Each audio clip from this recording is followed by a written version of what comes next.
Pertanyaannya bagaimana menangani kasus perusahaan yang menerapkan perekrutan tanpa adanya kontrak apapun ya saat karyawan diterima dan muncul ketidakadilan setelahnya. Nah, ini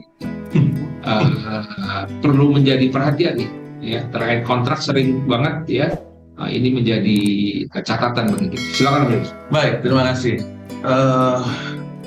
Kasus perusahaan yang menerapkan perekrutan tanpa kontrak, Ya, tanpa kontrak itu tanpa perjanjian ya, waktu karyawan diterima. ya mission impossible gitu ya. Mission impossible.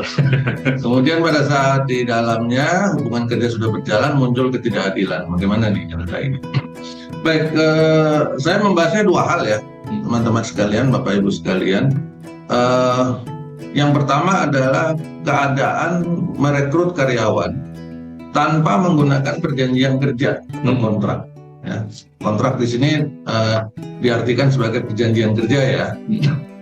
Jadi nggak pakai perjanjian kerja, panggil terus sudah mulai kerja. Ya, Anda diterima, kemudian mulai kerja besok dan sebagainya. Ya, gaji sekian dan sebagainya. Terus besok dia sudah mulai bekerja. Bagaimana status hukumnya karyawan yang tidak memiliki perjanjian kerja, kan begitu tuh pertanyaannya ya. Maka sejatinya Bapak Ibu semua kita harus paham yang pertama di dalam hukum ketenagakerjaan ada mengatur mengenai perjanjian kerja. Di sana jelas dan tegas disebutkan bahwa perjanjian kerja itu ada dua. Ya, ada dua jenisnya.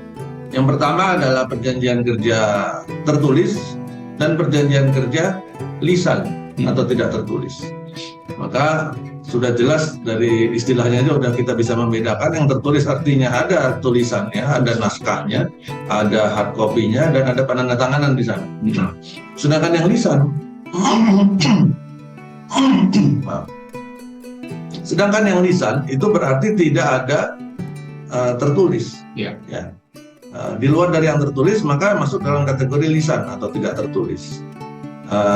Sehingga apabila perjanjian kerja tidak dimiliki oleh karyawan pada saat dimulainya hubungan kerja, maka demi hukum dianggap si karyawan memiliki perjanjian kerja lisan atau tidak tertulis sepanjang hubungan kerjanya dapat dibuktikan. Iya. Jadi ada hubungan kerjanya. Bagaimana membuktikan hubungan kerja? Kan ada tiga tuh kalau menurut hukum ketenagakerjaan. Pertama adalah adanya pekerjaan, perintah, dan upah. Sepanjang tiga itu ada dan bisa dibuktikan, maka demi hukum hubungan kerja ada. Meskipun karyawan tidak memiliki perjanjian kerja. Jadi dia tetap punya perjanjian kerja namanya perjanjian kerja lisan. Dan karyawan tidak perlu khawatir dianggap bukan karyawan misalkan. Oh, kamu nggak ada perjanjian kerja, berarti kamu bukan karyawan saya. Oh, tenang aja. Sepanjang karyawan bisa membuktikan adanya kerjaannya ada jelas, disuruh ngapain gitu ya. Suruh kerja, ngetik, masukin data dan sebagainya jelas, suruh ngelas, suruh nyapu, ngepel dan sebagainya jelas. Adanya pekerjaan, adanya upah, ada di upah. Dibayar setiap kapan secara rutin, apakah akhir bulan, apakah akhir minggu, apakah 2 minggu sekali.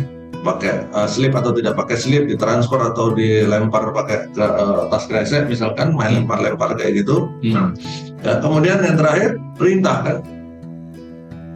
Jadi di bawah kendali dari si pengusaha atau perusahaan itu. Maka sepanjang tiga itu dapat dibuktikan berarti hubungan kerjanya ada. Sehingga haknya si karyawan itu tetap sama seperti mereka yang memiliki perjanjian kerja, sama. Dan hak yang ada di dalam hukum ketenagakerjaan berlaku juga baginya. Terus bedanya apa? Perjanjian kerja yang tertulis dan tidak tertulis itu kan begitu. Dalam hukum ketenagakerjaan diatur juga bahwa perjanjian kerja yang tertulis hanya dapat dilakukan perjanjian kerja tertulis itu bisa dipakai untuk hubungan kerja PKWT atau PKWTT, permanen atau kontrak. Dua-duanya bisa menggunakan perjanjian kerja tertulis. Tetapi perjanjian kerja lisan hanya boleh digunakan untuk perjanjian kerja waktu tidak tertentu atau permanen. Kalau kita membacanya dibalik, maka hubungan kerja kontrak wajib tertulis. Hubungan kerja permanen itu boleh tertulis, boleh tidak tertulis. Maka penafsiran selanjutnya adalah apabila karyawan tidak memiliki perjanjian kerja pada saat dimulainya hubungan kerja, maka demi hukum si karyawan adalah memiliki hubungan kerja PKWTT atau permanen.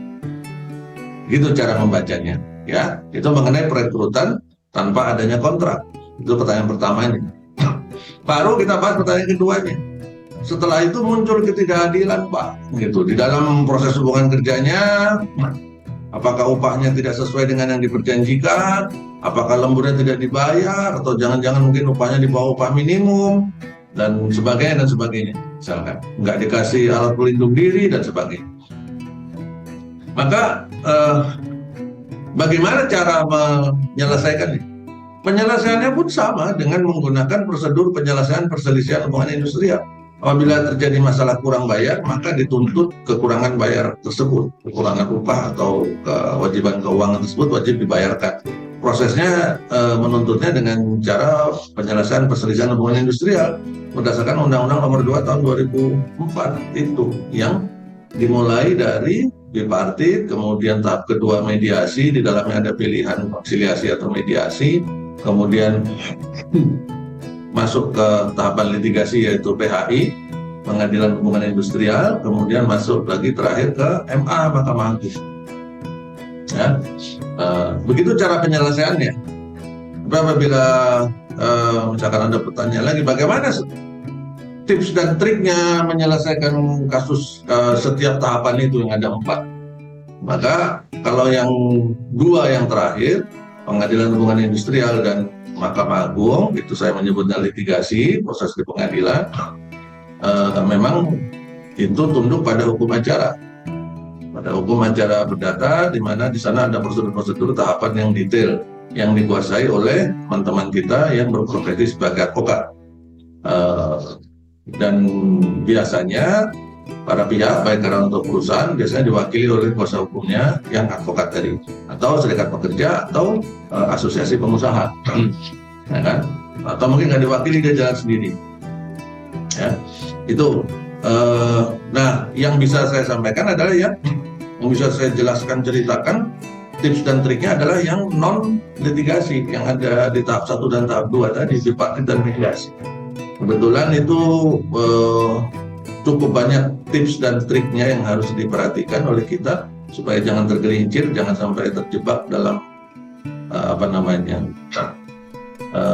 trik-trik nakal dari pihak lawan. Maka kita harus hati-hati.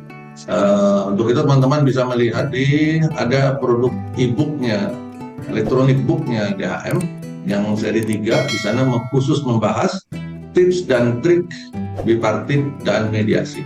Nanti silahkan dicek di e-booknya DHM. Nah, jadi begitu ya cara menyelesaikan permasalahan atau ketidakadilan di dalam hubungan kerja.